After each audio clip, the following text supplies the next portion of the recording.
Okay, we'd like to call to order this meeting of our Utah County Planning Commission on this August 20th at 5:32 p.m. And we do have a quorum present, so we will jump into our agenda. We'd like to welcome everyone that's here. Thank you for joining us. I guess we're also broadcasting tonight. Again, I guess we used to do that, so good. So first item on our agenda is to approve the minutes from our last meeting from June 25th. And I believe the commissioners have received that in their packets for tonight. I move to approve the minutes. I'll second. It's been moved and seconded to approve the minutes from June 25th meeting. And we'll start down here with, Aye. it's aye. Yes. Aye. Yes. Okay, the minutes have been approved. So I'll sign that after the meeting for you, Marie. So, we have another commissioner. Thank you for coming. Oh, we should probably, I don't have the regular agenda in front of me, but we should have the pledge, right? Call to order. Sorry, I missed the pledge on the agenda for tonight. Let's see. Commissioner, would you mind leading us in the pledge for tonight? That would be grateful for that. Thank you.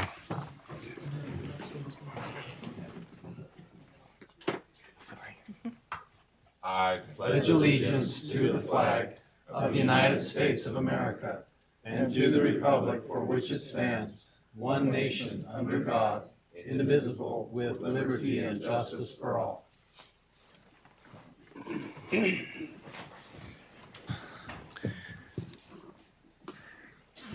Okay.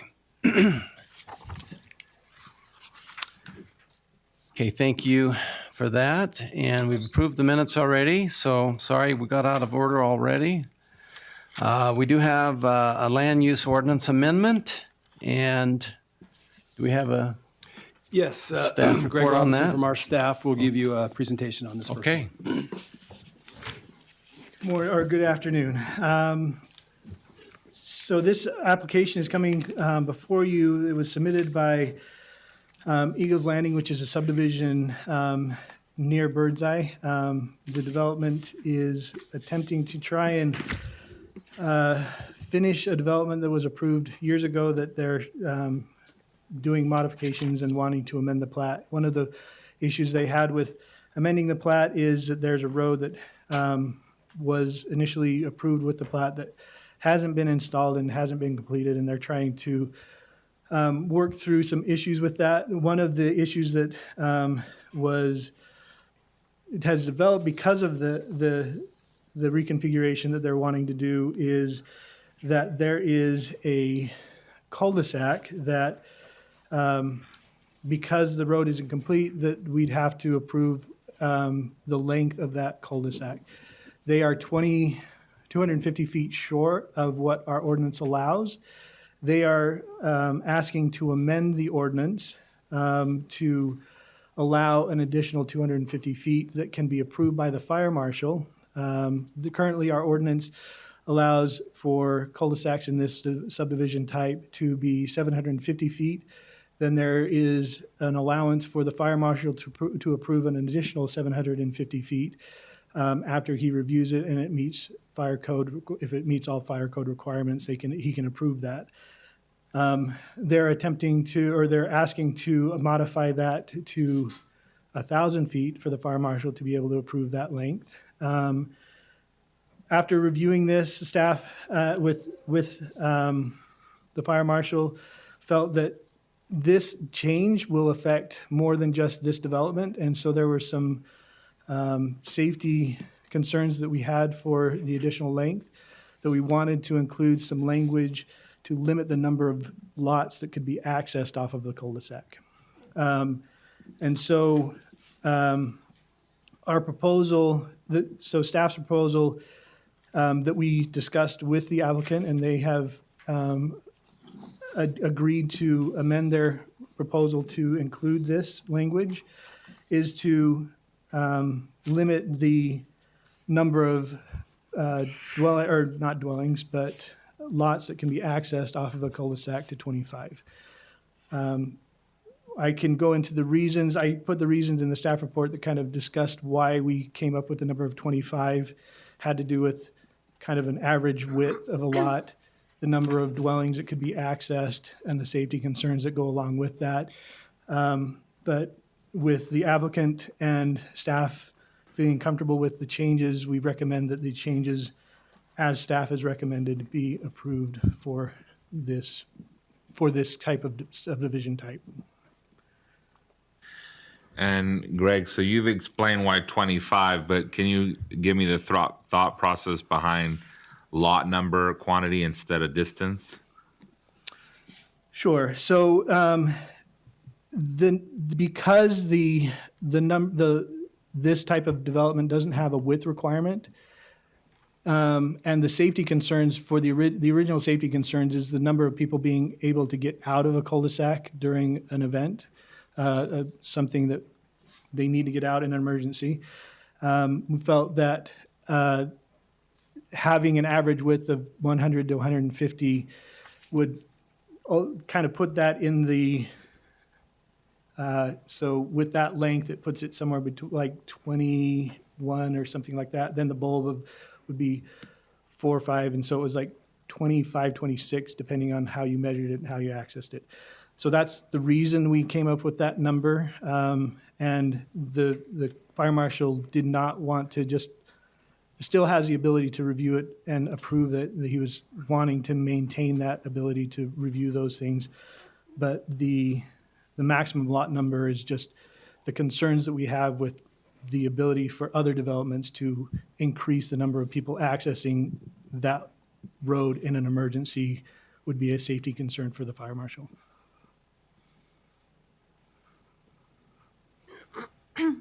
The applicant has representation here to discuss that if you want to hear from them.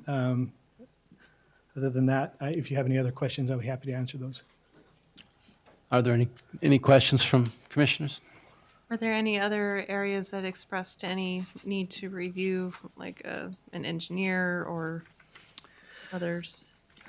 We have in the review of this development specifically, we have met with Public Works. They did not have a concern. In fact, the proposal that this development was coming up with included a road that connected two parts of this road, and that was not ever going to really be utilized. It was only going to be put in place to meet the distance requirement.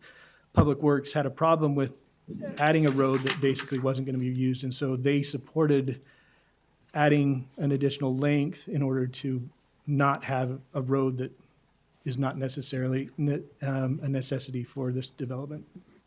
Do they need to be included in the review process for other similar circumstances? They will be in the subdivision process review. As far as the cul-de-sac length, they review roads in general. This is just the length of the road. Mm-hmm. They review other parts of roads, the slope, the design, the development of that road. So they're part of this review process, but not necessarily part of the length discussion. They didn't have any concerns about the length in the discussions that we had.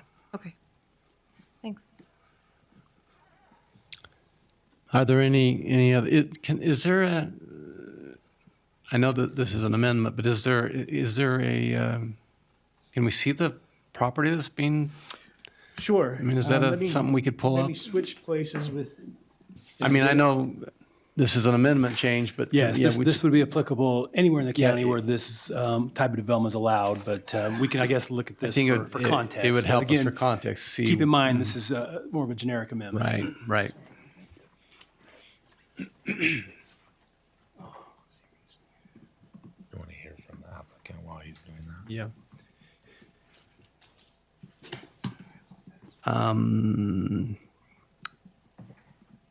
Yes, before we open the public hearing, yes, if are you Tom Yes. Scribner?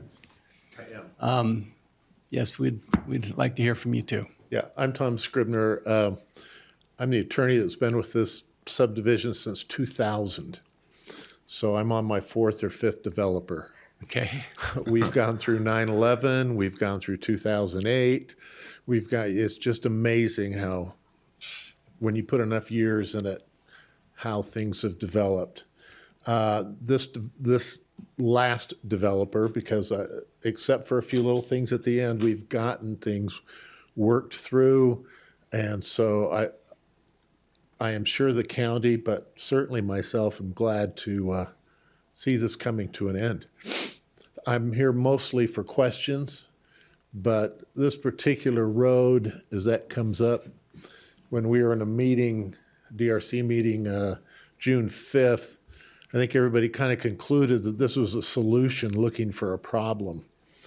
This road had been put in there simply because of the 750-foot limit.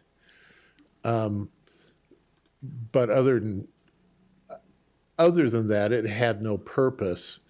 The fire marshal saw no particular purpose, and the county was not too happy about having to maintain it then from now on. So that's why this suggestion came up and why we've done it. Are there any questions that I can answer? Yeah, I guess I didn't understand what you just said. So there was a I'm looking for the road on there, Yeah, and sounds I right. don't see it. So, yeah, so the plat that they have submitted included a road that accessed from here, came down and connected in this area. oh, I see. That road would have been necessary for them to be able to. If we meet don't do this. Right. Yeah, to meet the distance requirement for this cul-de-sac, which measures about 1,750 feet.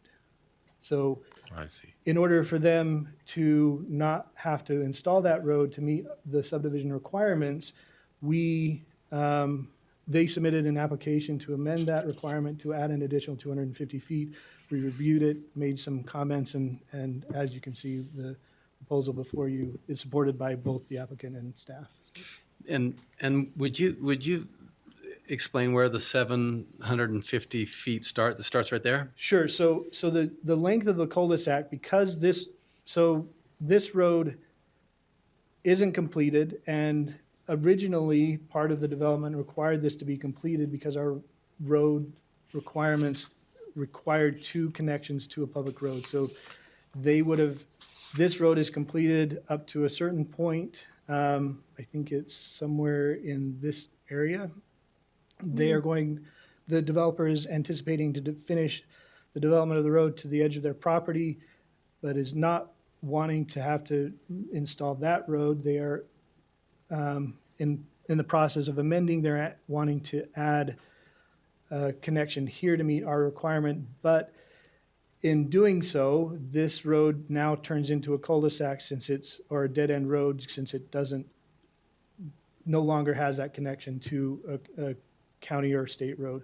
So the measurement for that cul-de-sac starts in that point and goes all the way down through this area and gets to in this area. So originally, because this was a connection to another county road, this was a through road, and the cul-de-sac would have been measured from this point there to down. the end of this point. Got it.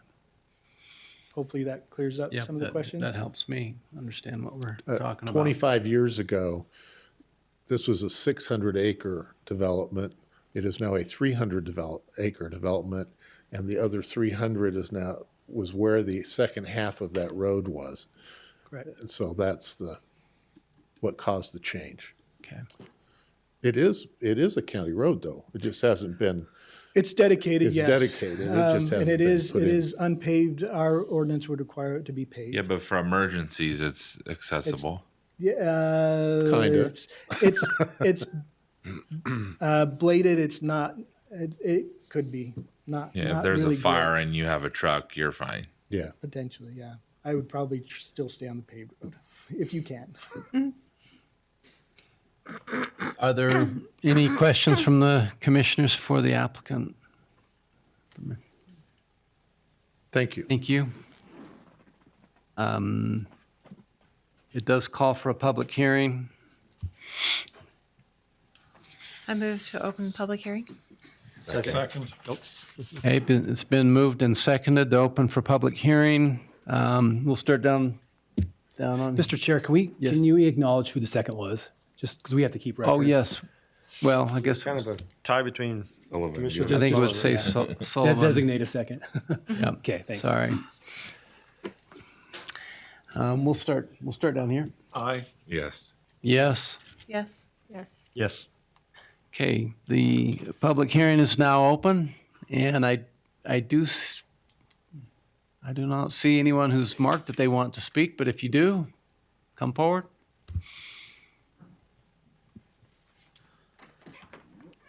Okay, so I think, as we've done in past meetings, we can keep this. Yeah, we have We can another keep the item that public. requires a public Yeah, we have hearing, another so- one that requires Yep. another public hearing. So we'll just keep the public hearing available to us for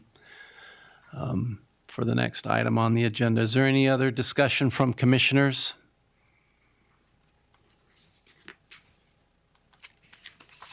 I'll make a motion if you'll entertain it.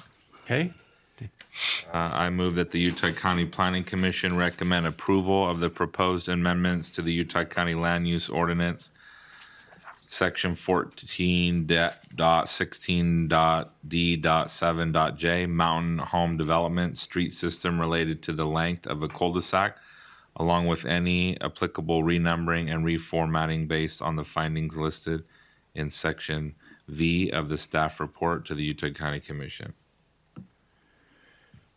Commissioner, just for the sake of clarity with that motion, you're moving to recommend the staff proposal or the applicant original proposal?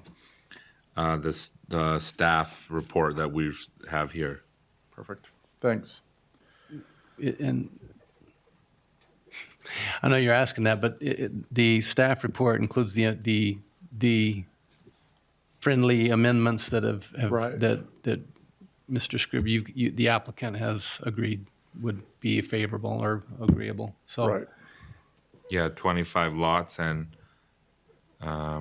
yeah, with fire marshal approval, yes. up to 1,000 feet. Okay. It's been moved, I'll second that. and Sullivan has seconded that. Thank you. We'll start with you, Sullivan, on the vote. Aye. Yes. Yes? Yes. Aye. Okay, unanimously approved that ordinance amendment. So just as a reminder, this is a recommendation. It'll be forwarded on to the county commission for final action. Recommendation, yes. Thank you. Okay. Okay, the next item on our agenda is a land use ordinance amendment for recycling facilities, right? Yes, Okay. Kevin Stinson from our staff will be Kevin? covering this one. Thank you. Would you mind pulling up the map? So I'm Kevin. We did receive an application from an applicant for a facility to be constructed in the mining and grazing zone. We've been working with them and determined this was a good zone for what they propose. It is an oil recycling facility for food-grade oil. So the French fried oils, I believe they're collecting bacon from certain places as well, bacon grease. And what they'll be doing is they'll be, I'm just having a hard time hearing you a little bit. I mumble a lot. Sorry. They'll be taking this oil, they'll be recycling it and cleaning it here on site where they proposed. And they'll be making a protein type supplement that they'll be adding to feed for livestock. So it does have that agricultural aspect to it as well. We have been working with, if you actually look at the map up here, it is in the mining and grazing zone is what the proposal is. The red dot down there kind of in the bottom left is the area that they're looking at. They have a parcel down there. And you can kind of see the other mining and grazing areas in the county of how that relates. And so once again, just like the last one, this would apply to all mining and grazing throughout the county. We have been working with the applicant on a joint proposal for you today. Bryce, would you mind pulling up the rendering as well? So this is kind of the facility of what they're going to be proposing. You can see the building with the machines inside, and then outside we have some storage tanks as well to give you an idea of what that will look like. The proposal is fairly simple. We did try to keep it in line with the intent of the mining and grazing zone, and we feel as staff that it does meet that.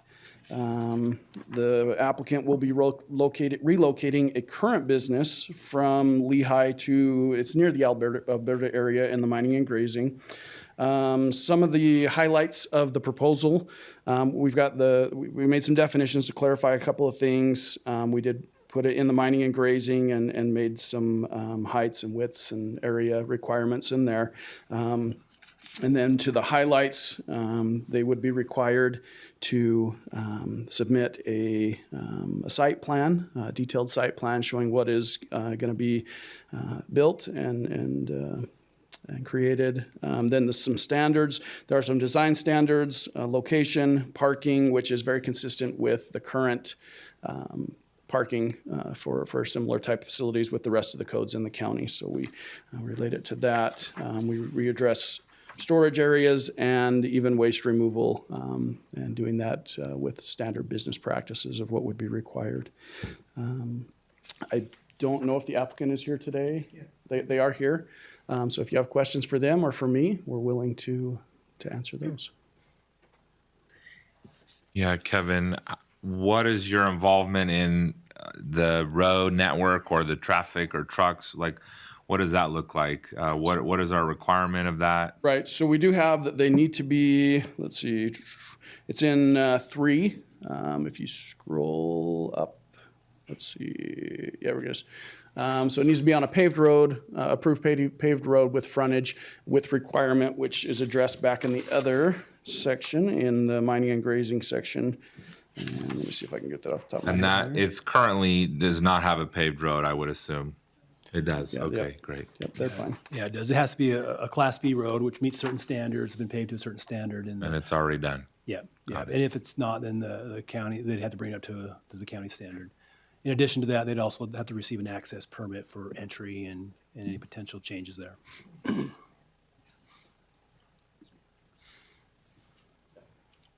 So was this proposal coming forward more because the applicant had land and happened to be in this zone, or because this zone is the one that is most appropriate for the use? He does own land in the area, and it actually is the most, it's right for, appropriate for that zone. If you look at the definitions of the mining and grazing, the intent is for more of those uses that you kind of want a little bit further away from the residential and city type areas, and this would fit that definition. The residential, this is Bryce with staff, the residential density of that zone is 1 house per 50 acres. So it's our least dense zone. So one of our least dense zones. Okay. And maybe for Bryce or Greg, is this in the annexation plan of any nearby community? No. The closest city to this area that the applicant is proposing is Genoa or Goshen, and that's several miles away. This is not included in anyone's annexation policy. It is, and maybe this is a good question for the applicant, but are there smells? Are there smoke? Is there other things that go with this type of recycling? Like to address that? Never was hungry. Yeah, if you wouldn't mind coming up and introducing or stating your name for the record, please. Yep.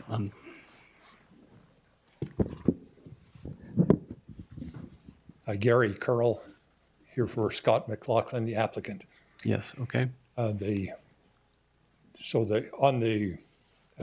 schematic, the picture that you saw showed just the processing equipment. It didn't show the air handling equipment. Can you skip back to that picture, Okay. perhaps? Good. Yes. Let's look at So that. the area that's above the tanks outside is the area where there'll be air scrubbers.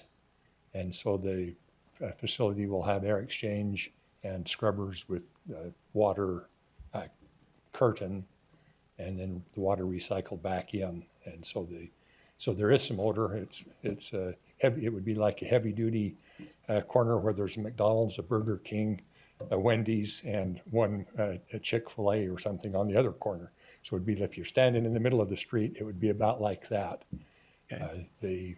the product we get in is collected at restaurant sites and also at a site in Salt Lake City that's owned by, it's a Dailies, and they process bacon largely for the military.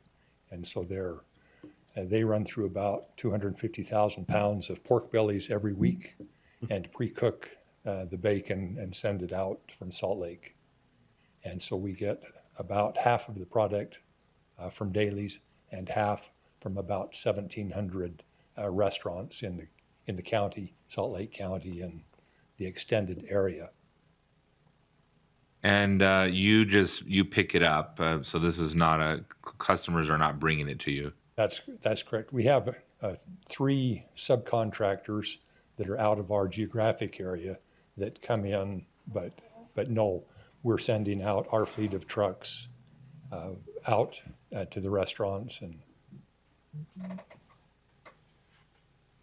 Okay, that helps me.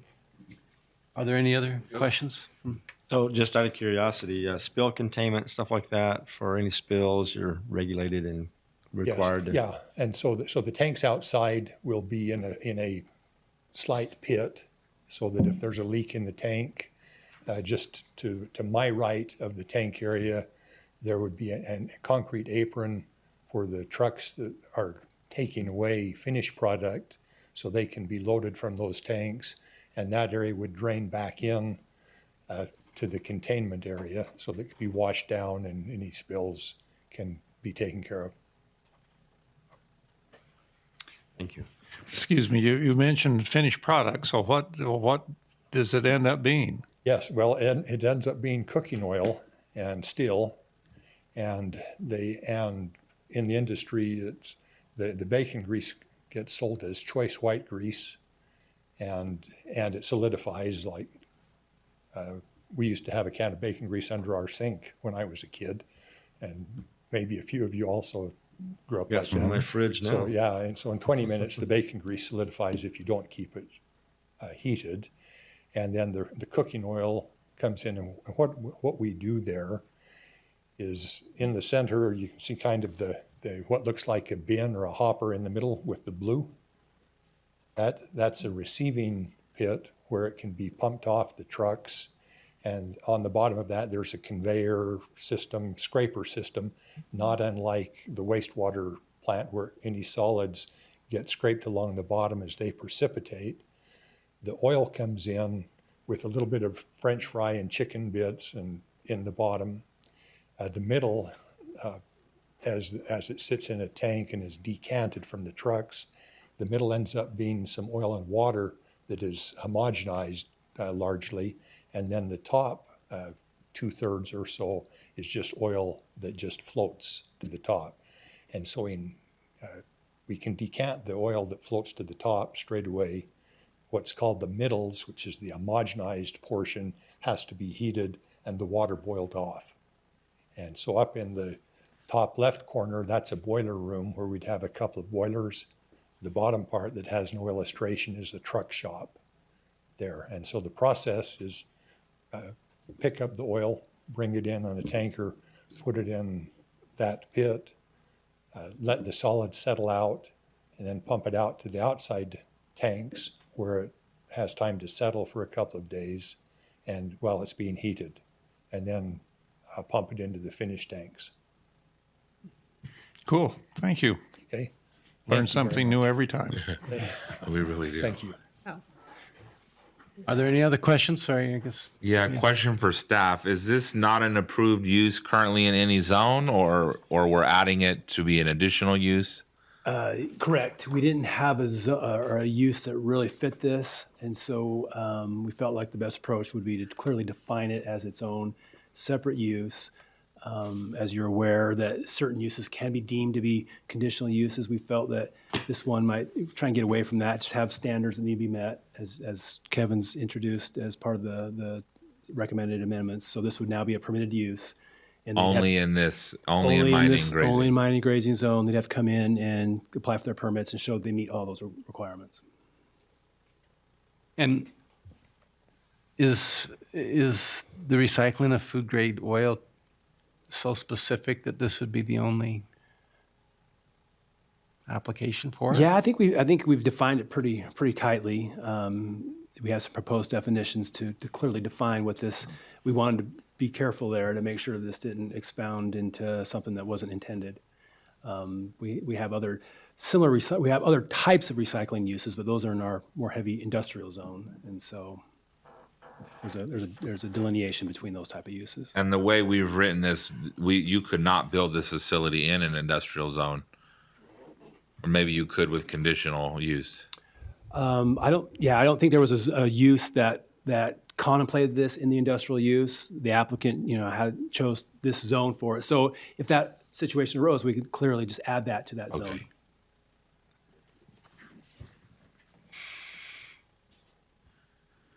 Are there any other discussion points, commissioners?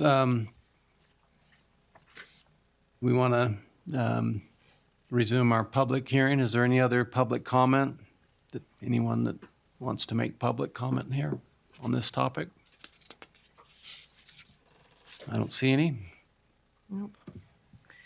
I move that the Utah County Planning Commission recommend approval of the proposed text amendments to sections 2.08, 8.128, and 12.28 of the Utah County Land Use Ordinance with modifications as specified in the staff report, along with any applicable renumbering and reformatting in each section based on the minimum findings listed. Second. Did you get that, Marie? Yeah. It's been moved and seconded to adopt the staff recommendation and make the recommendation to the county commission to add this amendment. We start up at this end? Aye. Yes. Yes? Yes. Yes. It's been adopted to recommend that to the county commission. Thank you. Now moving to section E of our agenda. Does this section require public hearing? No, so I was just going to suggest maybe as housekeeping, go ahead and close the public hearings that we've held already. Okay, So move. okay. And I do see we have another commissioner that's arrived, so maybe we can, Yeah, we'll find a seat for him. It's probably best to wait until we completed the previous one. So okay? do you have another chair for? So if we, Oh, yeah, that'd work. hey, Full house tonight. Icon and everything. glad you could make it. Commissioner Harrod? Okay, so we're on item number Did we E, vote on the closing of We that? moved, but I don't think we seconded or voted to on close the closing. public hearing, or I think That's I the think recommendation from staff, just to close the One, public hearing. Ben, question on that. If we want to take public comment outside of that, that's okay? You're permitted to take public comment. It's not required in these conditional use permits. You can close the public hearing now and still reopen it. Great, or offer great, it we want great. to. Okay, thank you. okay? yeah, we didn't advertise the conditional uses as a public hearing, so it might be better just to say, hey, we're going to decide to accept comments Okay, separately. So I think it's a good recommendation. We have do we need the motion to so we close did. it? I think got a Commissioner motion. McMullen made a motion to close the close. public hearing. So I'll second that. Okay, it's been moved and seconded that we close the public hearing, and we'll start down here. Aye. Yes. Yes? Yes. And, yes, okay, it's unanimous to close the public hearing for this next part. And the first application is for Haley Habel. And do we have a Yeah, report so on that one? Okay. just to kind of tee this up, these are a little bit different. This is new this year for these conditional uses. You guys are the land use.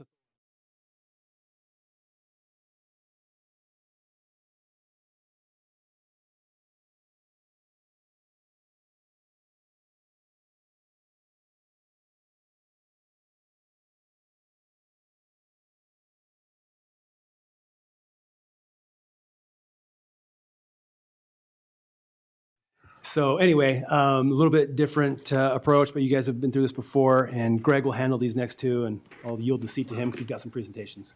Okay, great, thanks, Greg.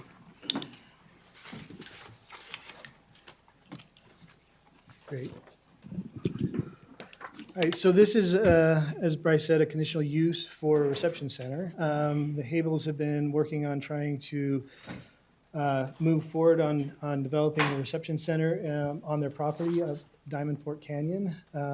This is kind of a very far out view with some incorrect labeling, but, and then, as you can see, this is where Spanish Fork and the canyon kind of come up and Diamond Fork comes off of this. This is where their property is currently. I should probably do that so you can see it better. Oh. This is just kind of the area that we're talking about, just give you a little closer view. And finally, this is kind of just the close in view without having any obstruction to that. So the area that they're looking at doing, developing is 81 acres in total. That area, it's all under one tax ID number. However, there is a little bit of an issue in that they were joined together through without using an outside description. So as it currently sits, based on our ordinance, it's not together in one piece for zoning purposes. The reason I bring that up is that the area that we're looking at that they're wanting to put the reception center on is less than 50 acres. So in order to develop that, they'd have to just combine those pieces all together into one with an outside description in order to qualify for the area requirement for a reception center. This is in the CE1 zone, which has a minimum acreage of 50 acres for a reception center. One of the other requirements is it is on a collector road, which Diamond Fork Road, Canyon Road was just approved a little while ago as a collector. So now they qualify, and now they that's why it's been a process for them to get to this point. They are planning on putting in a reception center in the area. So just to give you an idea of where that would be, I don't remember how to get to that, so I'll have to do this for you, sorry. So the area that they're looking at putting the reception center would be over here. Just so to give you a little bit of a reference for that. There's a section in our ordinance in Chapter 8 that kind of gives many kind of requirements for that. The reason this is a conditional use is to kind of mitigate negative impacts to adjacent property owners that might be affected by a reception center.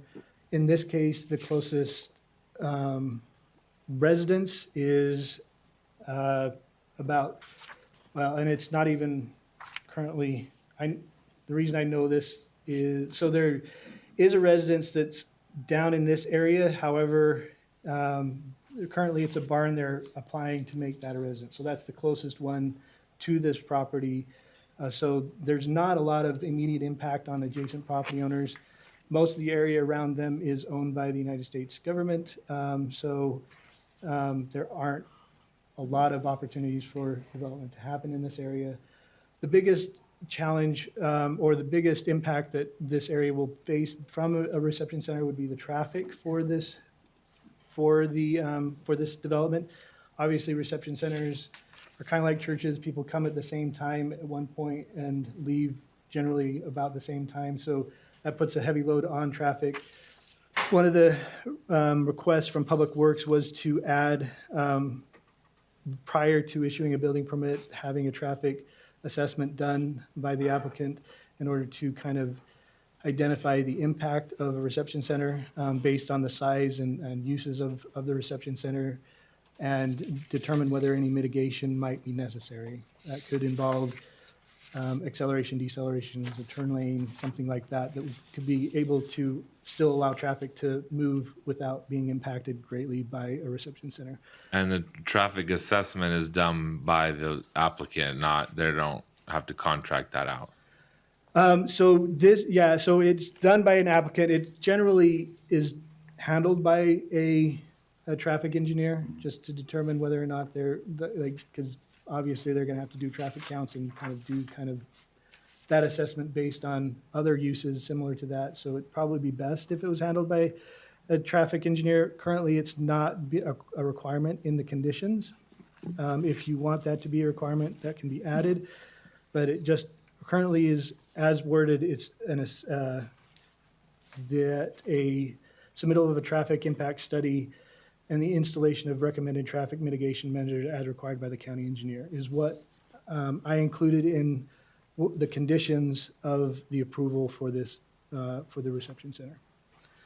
Other than that, there were a couple things that are required by the ordinance that weren't submitted, but are not necessarily a reason to necessarily continue this application. One of those things would be what that was required by the ordinance is a plan of operations. That includes kind of some safety, addresses safety concerns or what they anticipate doing with safety, other uses that are anticipated with the reception center. That could also be, I did include that as a condition of approval for this application, that it be submitted prior to a building permit as well. If you feel that staff can do that review and kind of move it forward, then it wouldn't be necessary to hold up approval of this conditional use in order to get that submitted. Other than that, if you have any questions, I know that the applicant is here to address any of those. If you have any questions for me, I'm happy to address those as well. I just Yes, have a question. Commissioner Harris. Can you help me understand, what is the legal requirement? Like if we're requiring an assessment for traffic study, but this property owner only has control of his property. I mean, you know, if, for example, the traffic engineer says, well, we need a wider road, well, he can technically only widen his part of the road.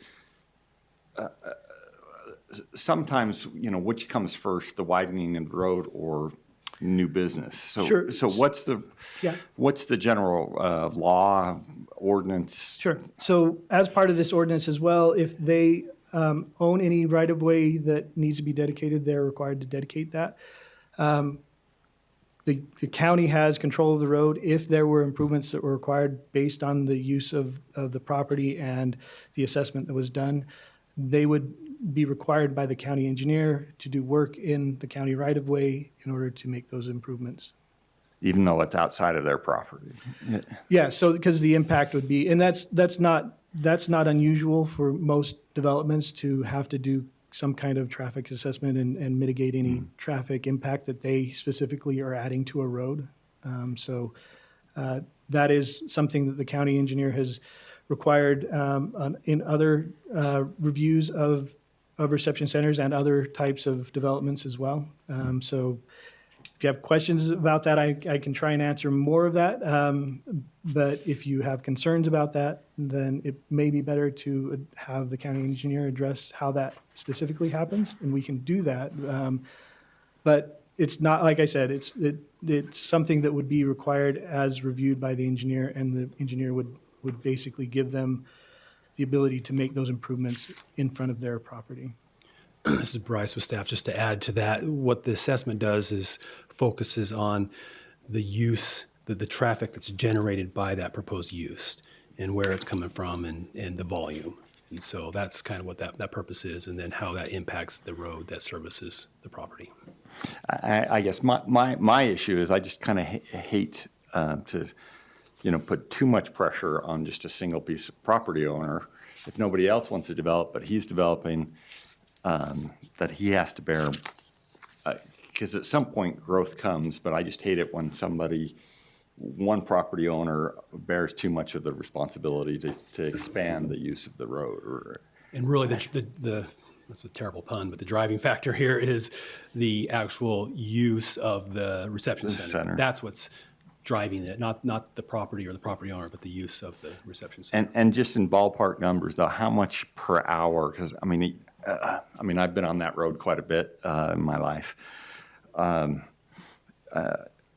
How much of an increase makes a difference? I mean, if you have an extra 100 cars an hour, or when does it start to What's Sure, a ballpark? And that's the purpose of the assessment, assessment. is to have, and hopefully, like as Greg referenced, an engineer prepares that and can kind of give, those volumes, peak volumes, and then the county engineer can assess the condition of the road. And that's why the ordinance requires them to be on a certain level of service of road to kind of anticipate that going in.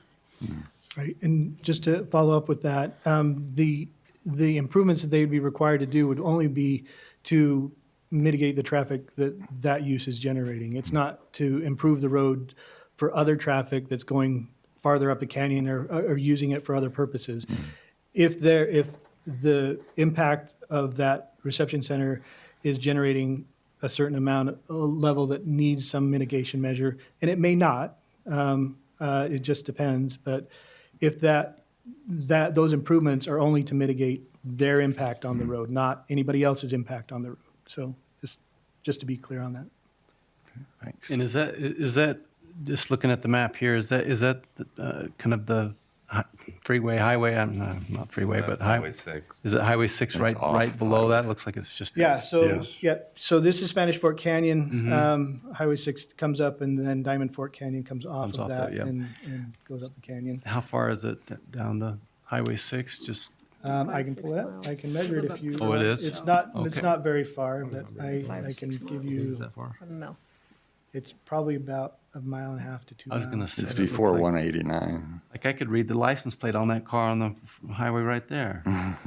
Just kidding. So their property, do you want the measurement from Highway 6 to their property? Is that Yeah, I mean, I what was you're just getting an idea there. It looks like it's a mile or two. I don't know, maybe, but Well, straight distance, not following the road is gonna be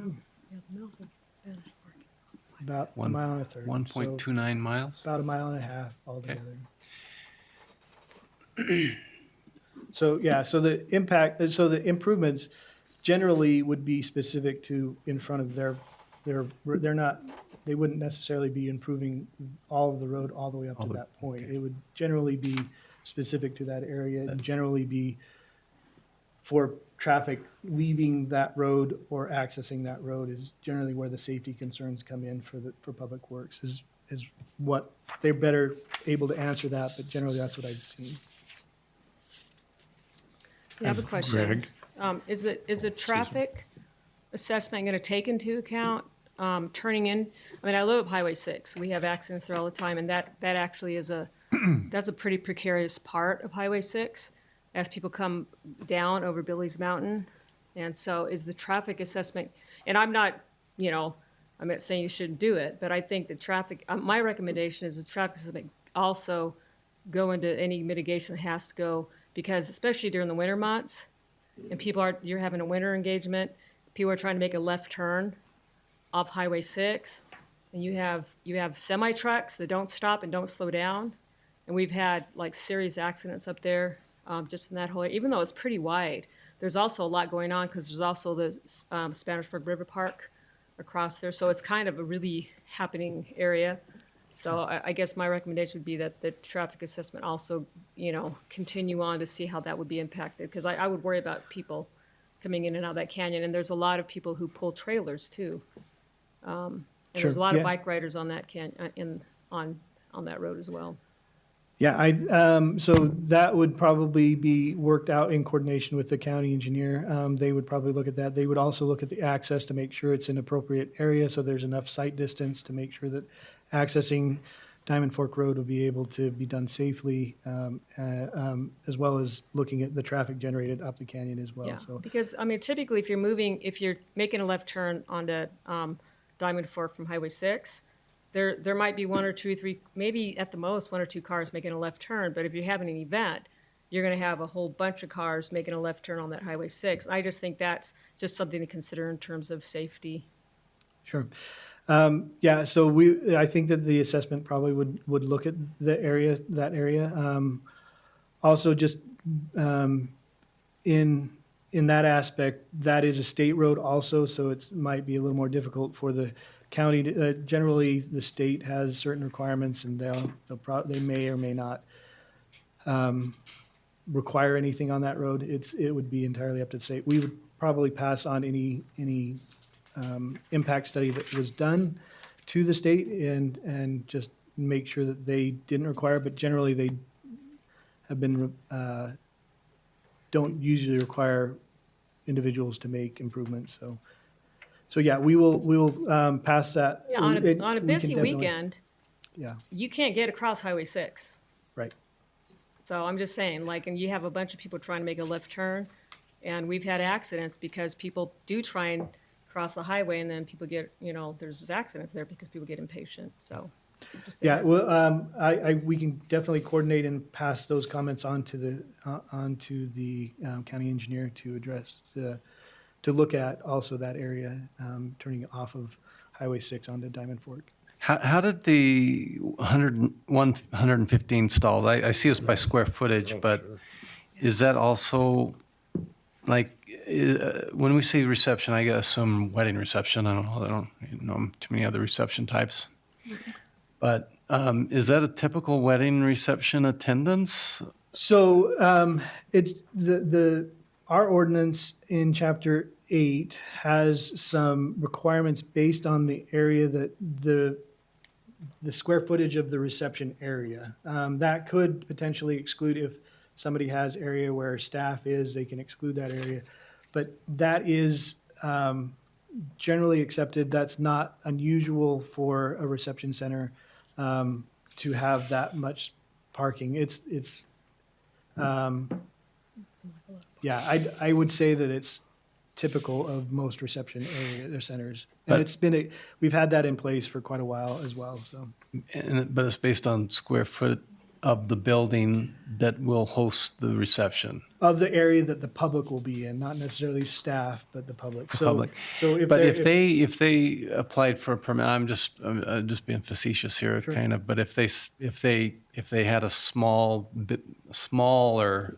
building and called it a wedding reception area, and then by square footage we only required 20 parking spots. Correct. When someone sends out their wedding reception invitation, it doesn't say, but only the first 30 cars allowed. Correct. So that would basically fall onto building code. What the number of people that would be allowed in a reception center would be based on building code requirements. So based on the design of the building, the area, the exits, all the other fun stuff that go into building code that I'm not as well versed in as the building official, but they would have a cap on the number of people that could come into that building. So if they built a smaller building, or if the reception area included outside area that would be part of the reception area, we would also include that in the area that would be required for parking. So based on the area that they're using for a reception center, we calculate the square footage and the number of stalls that would be required based on that. So yes, somebody could say they're only going to do this size of building and have 20 people, but the maximum number of people that can go into that building is going to be 20 people. And if they violate that, they're violating building code, and they get all in trouble with a whole bunch of other reasons, a whole bunch of other reasons. Yeah, I mean, I don't have I mean, 115 seems like normal church parking lot type size, or whatever. But I guess my point is, when you send out invitations, you don't know how many people are going to show up. Right, Bryce you're has right. volunteered to be on the mailing list and count each reception and Yeah. count the people as long, partaking of the food. Yeah. Obviously. Here. I guess just to comment is that's typical of all parking standards. They kind of just look at usable space and anticipating there's going to be peaks and people coming and going depending on the type of activity. And that's when we created this ordinance, we looked at those industry standards to develop that. And that's what that's based on. A lot of entertainment or commercial uses are based on square footage. Understanding that there's not always going to be that many at one time, but there may. That's just the nature of parking standards. I don't know, just and I'm sorry, I'm just being kind of silly here, but I mean, if sometimes, if you say it's a wedding reception, I mean, that's a little different than a normal, like, I don't know, just in my mind, it's going to accommodate a wedding reception, which could be a lot of people. And the worry would be, well, when they run out of space and, is someone going to be, turning them away at the door, turning them away at the parking lot? And then what do? They park along the road, which we've already said is dangerous. So For I sure, guess that's the intent of the standard is to provide enough parking, and these are usually based on a kind of a maximum situation. And Or you'd the hope type. you'd hope the event would look at their facility, and if they're anticipating a huge wedding, they'd look at a facility that accommodates that. Kind of let them kind of manage that a little bit. Okay. Sort of incumbent upon the owner and the user to ensure that they are in compliance with standards.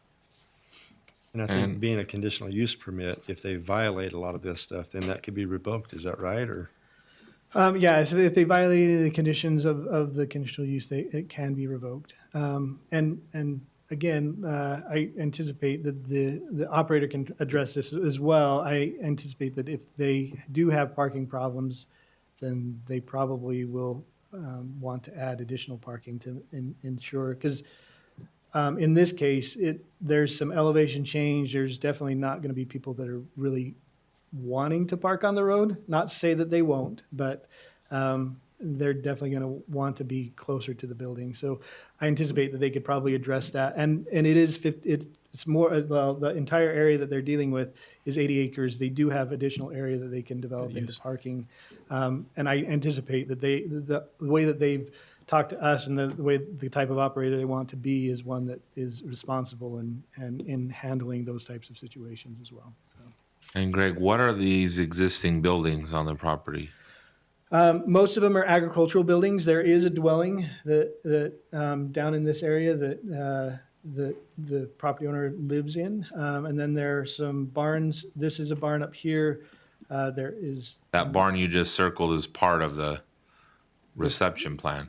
Yes. it is on the property. It's Okay. not part of the reception plan as far as So I am aware. another additional structure. Right. Yeah. So, but yeah, they're using this parcel also as a residence as well. So they'll be on site as well. But yeah, they have other structures that are on there.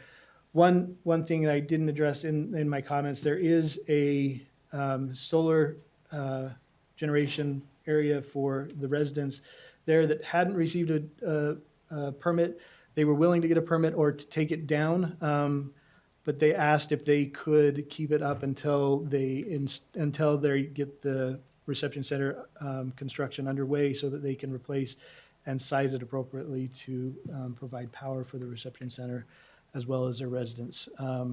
I have added that as part of a condition that they either need to obtain a permit for the solar or take it out and replace it as part of the conditions in the approval. Will there be, and I didn't see anything about any signage or anything like that. Is that part of the They permit? would. I would assume that they will have signage. We do have a sign ordinance in place that they would have to meet. It would be specific. Just they would have to meet it just as any other facility would have to meet that type of signage requirement. Okay. Sorry to have all the questions. Any other questions from anyone? Discussion points? Item 12 of there, Greg, is that the termination date for obtaining a permit pursuant? Yes, thank you. I did notice that this today as I was reviewing that.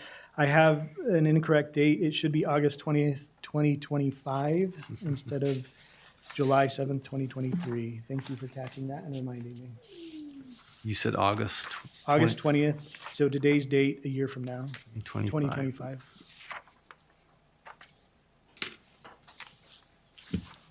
And it appears that there's wording there that it'll go through final approval through Utah County and Fire Marshal and stuff like that to approve road widths. I know sometimes fire departments like wider than a 20-foot access, but that's wording is included in there that all of that will be.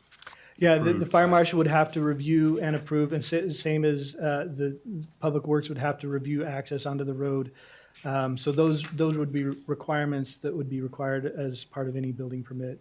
So they would have to, the fire marshal will be involved in that. The fire marshal and building official review these types of facilities with more stringent requirements based on the occupancy. So yes, they would be looking at the access road, and any fire requirements for that, correct? You ready for a motion, Mr. Chairman? I'm ready for a motion. I move that the Utah County Planning Commission approve conditional use permit CU 2024-02, a request for a reception center located at approximately 6747 East Diamond Fork Road in the Diamond Fork Canyon area of unincorporated Utah County, subject to staff findings, including in the staff report and the following minimum conditions listed on this paper, With 1 through 12, With the edit of the date.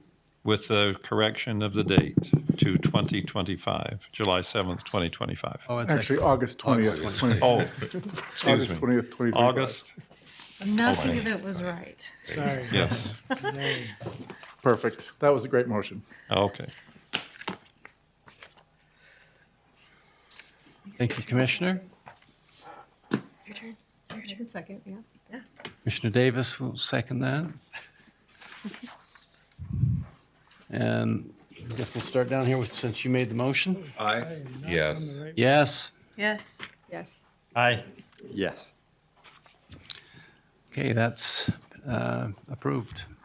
Is that's the right language here, right? We're not Yes. recommending, we're approving? Okay? Yes. Yep, you are approving. That conditional use has been approved. We have another application for another conditional use from Pacific Corp. Telecommunications tower. And do we have another report on that? Sure. Okay? So this was an application that went before the board It's a dangerous place. a little more than a year ago.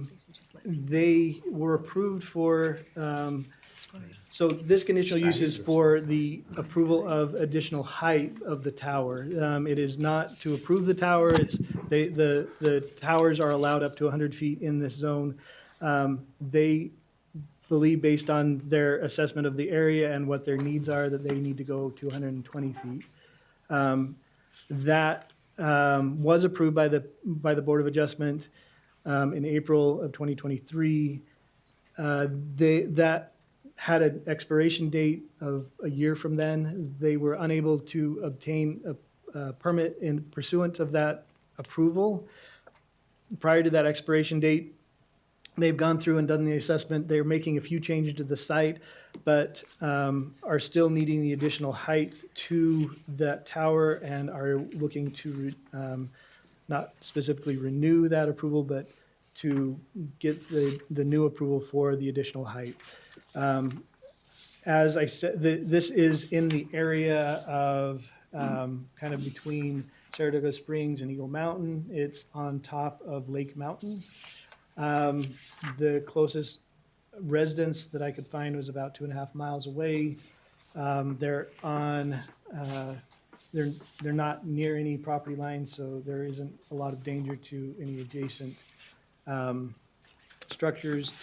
There are other towers in that area, kind of shown in this image, and unfortunately, there's a little bit of cloud cover, but this is kind of the location of those towers as far as the aerial goes. I believe it's that site.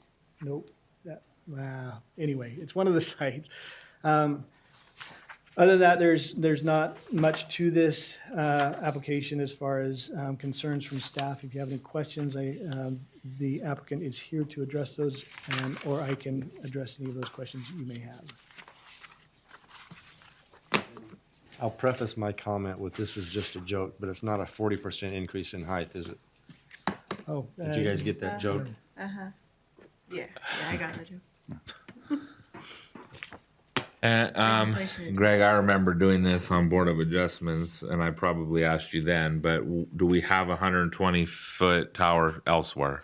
Yes, we have approved them. In fact, we've approved them in more dense residential areas as well. So this is not adjacent to anything in the surrounding area that would be affected by it. Not a lot of site issues with this either. So Okay. I mean, And so the current limit is 100 and they're asking, Yes, yeah. So we, about a year ago, I think, maybe a little bit longer, we had a limit of 40 feet and every condition, or every tower would ask for a conditional use. We decided to increase that to 100 feet, anticipating that we were going to not have to hear Capture any them more all. conditional uses for additional height. And unfortunately, every every tower that we've had come through has asked for the additional height, so. And in your assessment, I mean, it's not, give a mouse a cookie because they wouldn't spend the money if they didn't need higher. So you would feel like they're not asking for more because we raised the limit, but it's absolutely necessary. Correct. Yeah, we had discussions a year ago about that. We identified that we had just recently changed the height to 100 feet, and their existing tower is 100 feet tall. And for the purposes that they need the additional height for based on signal strength and obstructions in the area to be able to get the appropriate connection to that tower. I mean, they're absolutely hideous, but they're necessary. We do enjoy. But it's better than the fruits of their two. labor. Better than no cell phone. They're pretty so nice. I think a site visit is in order. a slight visit. Okay, so we would be allowing them to add 20 feet to their existing tower, which was previously would have had an exception approved Correct, to get to yeah. 100, but we already, or I don't know if it was us or if it was the prior, yeah, did we make a recommendation? I remember this one too, that we Yep, increased the allowed, and then, so these guys are asking for 20 feet above that And longer time. and more time, yeah, because it was already approved by the prior adjustment. And do we see like requests come in for 500 more feet? Or, I mean, like the 20 is just because it just didn't quite have enough room for that last thing they wanted to put Right. on there? Or is this just the beginning of the next 10 requests? We haven't seen requests that I can remember, and I would have to do more research. But we don't really see many going higher. Like, obviously, when we made the recommendation to 100 feet, we were anticipating capturing most of those towers that are going in. We have had a couple that have gone. Go much higher? Is safety? Is there just Unfortunately, engineering? I probably don't have the best experience for that. I think there's a couple of factors that go into it. One, the need for, and there's probably the applicant can address this a little bit better, the need for their signal to be able to reach it for obstruction, based on obstructions in the area. Also, in more populated areas, obviously they have to be concerned because we do get comments from adjacent property owners that they don't want those in their areas. So generally, they try to limit the height that they need. They don't generally go beyond what they generally require. Would you like to speak since you're here as the applicant, right? Okay. Chris Jorgensen with Pacific Corp. One of the things that you mentioned that there's a tower there existing right now, but the intent was to build a new tower on the north side or the south side of the property, if you can look at the property map. And they had an engineering meeting up there, and they decided that the south side was too steep. And also their power lines up there, they'd have to relocate those underground. So therefore, they wanted to put the tower on the north end of the property rather than the south side of the property as well. So the height of the tower, there's obstructions like you mentioned, and the towers are obviously for emergency situations. If the power's down, they need to get messages out and crews out there to fix the power lines. So that's the intent of that. It looks like it's the same height as an existing You're just tower. keeping up with the Joneses, aren't you? Because there's already an existing 120 foot Basically, tower. yeah, just trying to Have the highest tower. So is have it, the highest tower in the land, right? Is it to build a new one and take the old one down, or is it Yeah, I think an the additional existing one is not in a good condition right now and put a new one in to So replace they put a it. new one in and take the old one down. Right. Is that part of this? So originally, the original approval was replacing it, but it's not necessarily, if they wanted to have multiple towers on the site, it would be allowed by our ordinance, as long as they stayed under 100 feet. If they wanted to go above 100 feet, they would be required to get a conditional, come back and get another conditional use. So generally, we don't see requests for multiple towers in close proximity to each other. I think there's some interference and conditions that require them to be a little bit farther apart sometimes. And just the area that they're leasing probably wouldn't necessarily be conducive to putting two towers on that site. So Is that a concern that they would build a second tower and leave them both up? And so generally, no, not as far as if they keep it under 100 feet, then no. Obviously, on the property that we're looking at, as you can see, if I pull up the map, so this is the property they're on. That property has 4 towers on it currently. So, and that property is 160 acres, and it's kind of in the middle of that property. So we're not, as far as staff goes, there's not a lot of concern as far as impact on adjacent property owners for this site. Are there any other questions from the commissioners for the applicant? You ready for a motion? I'm ready.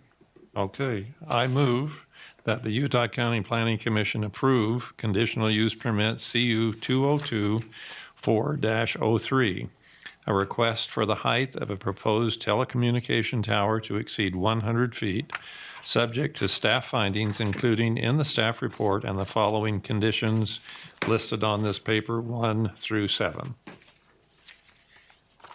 I'll second. Thank you.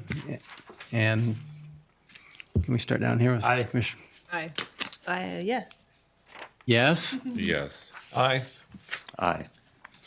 Okay, again, unanimously approved. Appreciate you coming in for that. And let's see, going back to the agenda, we're to other business. Just one quick item. Marie sent you an email recently about a training opportunity for a conference that's going to be held in Provo. I know we've got some responses. If you know one way or the other, if you're available or willing to or wanting to go to that, it's the American Planning Association of Utah, and there'll be other citizen planners like yourselves there, and just here in downtown Provo. They provide you lunch both days, and they have a wide range, variety of topics. So Is it usually rotate around, and we're fortunate to have it this year? yes, yeah, it's been about 10 years since it's been in Provo. So Awesome. What are the dates again? 10 and 11. 10th and 11th of October. It's a Thursday and Friday. And if you can only go one day, they have a one-day option. It's the same price if we have more than 3. So some of you have said you can only go one day. We're just registering you for the full conference. So it was same price. So anyway, we can still wait if you want to firm up your dates. But if you are interested, please let Marie know, and we'll get you registered and pay for it. We have any applicants for September? We do not. That's a good point. The deadline was yesterday, so we most likely will be not having a meeting in September. That we kind of like that because that doesn't tie up too much of your time. Maybe you can make time to go to this conference. So. That works out. Yeah, that does help, yeah. Do you want to? We'll talk about that after. We're going to close. After, you're going to close it. Okay, good. That takes us to the end of our agenda. Move to adjourn. Move to adjourn. The meeting is adjourned. I don't think we have to vote for it, right? Once we No. get to the end. So thank you.